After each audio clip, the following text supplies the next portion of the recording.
Oh, I just had a coughing fit. It's Monday.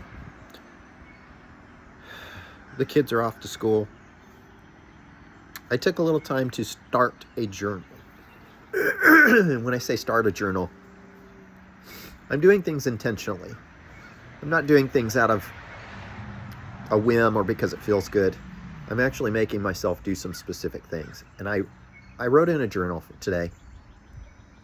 And the number one thought in the journal was, how did I not actually support my ex-wife in our relationship? She had a very long road.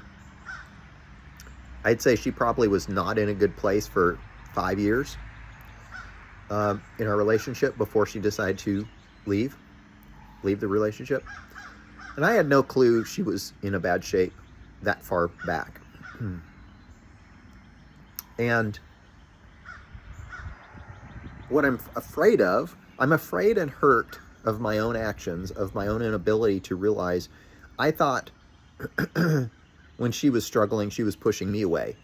I thought she didn't want me around.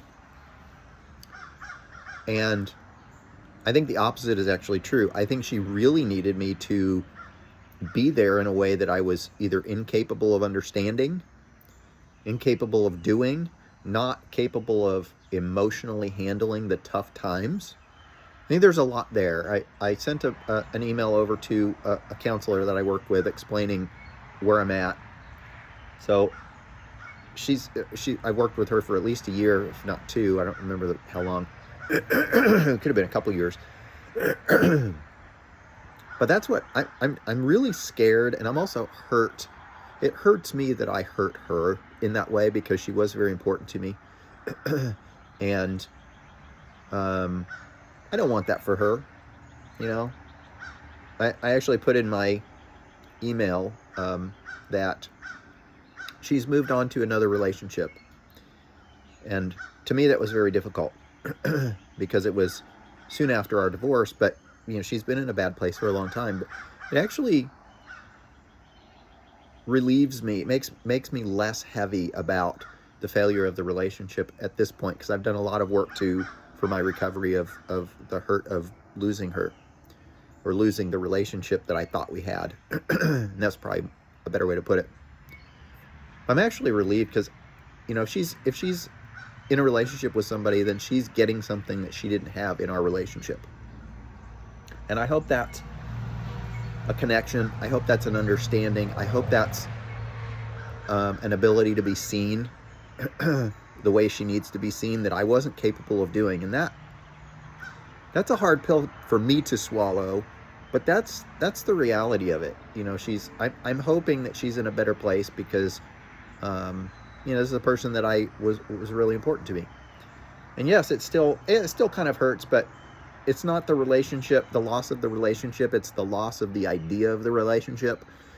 You know, our relationship wasn't very good for quite a while. I mean, you know, looking back to a specific incident that was like 5 years prior to the divorce. And that's kind of an indicator of how long our relationship just wasn't good for her. And that makes me sad. I have no interest in getting back together because I can't survive in the relationship. I mean, I see it very differently. I can't show up either because I just don't have the skill, or maybe I just don't have the ability with her to be in that place. But I'm not good for her. I don't know how. You know, I felt lost for a very long time. But anyway, so I journaled. I hated it. It was emotionally painful. I made myself do it.